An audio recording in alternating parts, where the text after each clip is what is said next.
Daf Yomi, Tractate Bava, page 52b, starting on the top of the page. I apologize in advance for noises coming from the side. They are doing construction, and the time on the clock doesn't stop, and the show must go on for the Daf Yomi. It's not about the Daf, it's about the Yomi. It's also about the Daf, but it's more about the Yomi than the Daf. I think it's very much about the Daf as well. They say it's not about the Daf, it's about the Yomi, but it has to be about the Daf because what are you doing in the Yomi? It has to be some content, At any rate, we shall continue. Top of the page with the words Lo Karoi La Gemalim, but not appropriate for camels. We were talking about a covering that was appropriate for oxen, but not appropriate for camels. In this case, the following must be clarified. If it is a location where camels are commonly found, why is he exempt? He is negligent. And if camels are not commonly found there, it is obvious that he is exempt, since he is clearly a victim of circumstances beyond his control. Rather, is it not the case that this is a location where camels come occasionally, and camels came and weakened the covering, after which oxen came and fell into it? And with regard to this case, it teaches that he is exempt, apparently, since now, in any event, the camels are not there, he is considered a victim of circumstances beyond his control. They said in reply, no, actually, the scenario is where he covered it appropriately for oxen and appropriately for camels. And as for what was difficult for you to explain, how did they fall?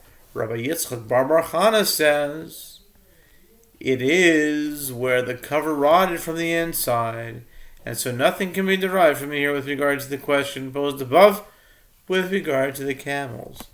Tashima. The Gemara suggests coming to hear a different proof from the Mishnah. If he did not cover the pit appropriately, and an ox or a donkey fell in and died, he is liable. Now, what are the circumstances? If we say that he did not cover it appropriately for oxen, and he did not cover it appropriately for camels, and they fell in, it is obvious. Does it need to be said that he is liable in that case? Rather, is it not referring to a case where he covered it appropriately for oxen, but not appropriately for camels? And if this is the case, the following point must be clarified. What are the circumstances? If camels are commonly found there, he is clearly negligent. But if camels are not commonly found there, he is a victim of circumstances beyond his control. Rather, is it not referring to a case where camels come occasionally, and camels came and weakened it, and subsequently oxen came and fell into it? And in this case, it teaches that he is liable. Apparently, since they do come occasionally, he is considered negligent, and negligent since he should have anticipated that they would come.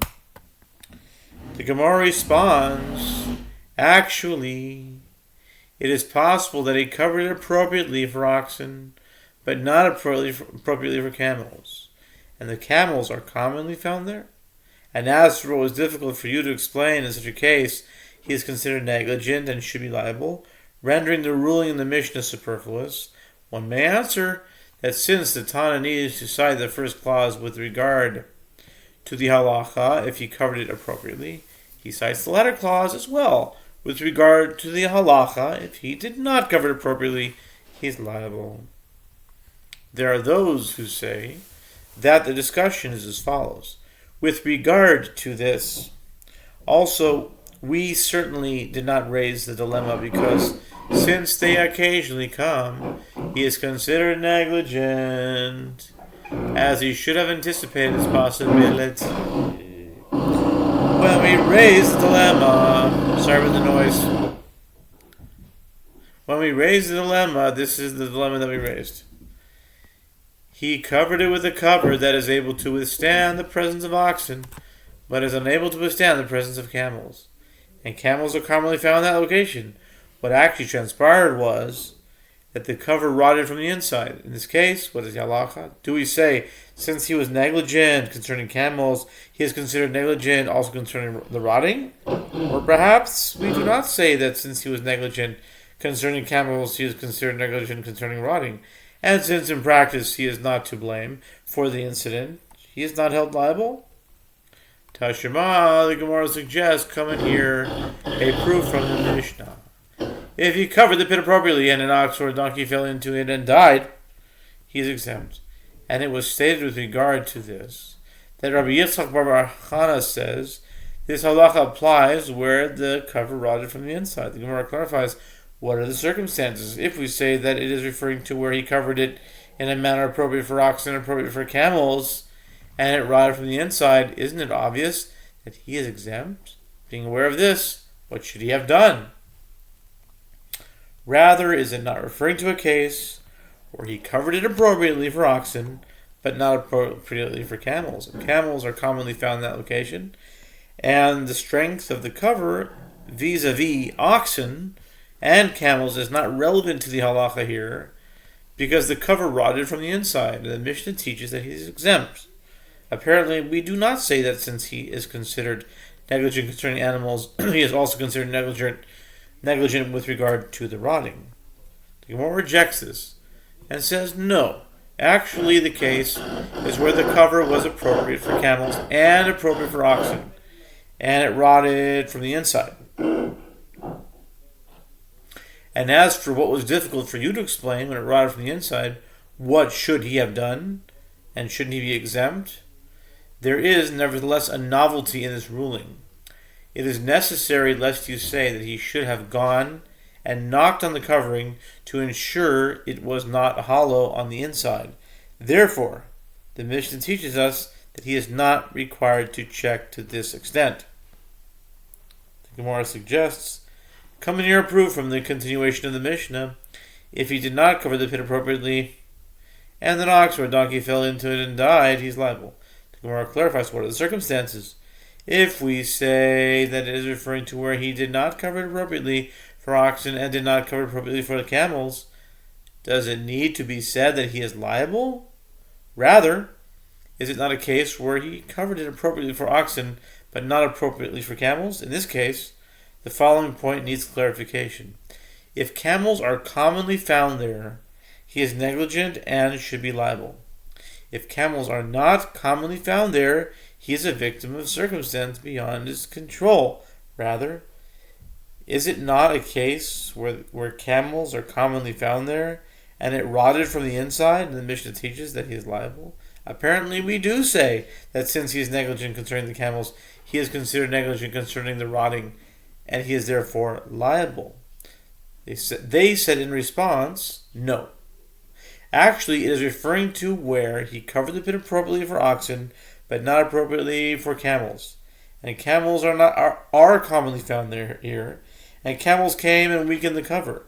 And subsequently oxen came and fell in. And as for what was difficult for you to explain, it is obvious that he is liable since he is clearly negligent. So what novelty is being introduced? The answer is that since he needs to cite the first clause of the Mishnah, that is, where he covered the pit appropriately, he therefore cites the latter clause as well, that is, where he did not cover it. The Gemara suggests, come in here, a different proof from a Braita.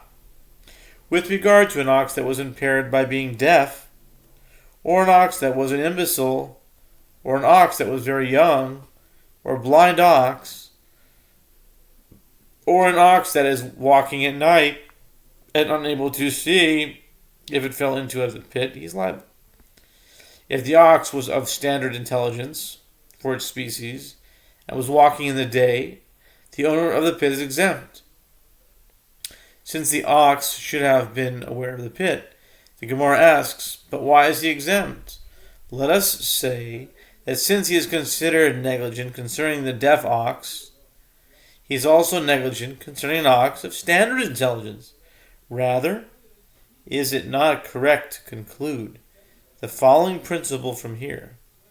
We do not say that since he is negligent with regard to one matter, it is also considered negligence with regard to another matter, but he is held liable only for the damage actually attributable to his negligence. The Gemara affirms, yes.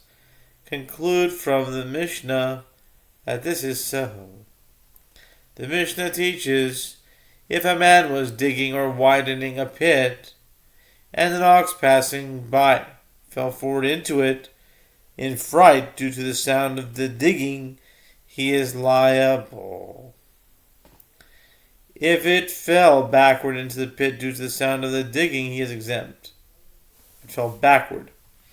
He is exempt. Rav says the term forward means literally forward, and the term backward means literally backward. To be continued on 53a.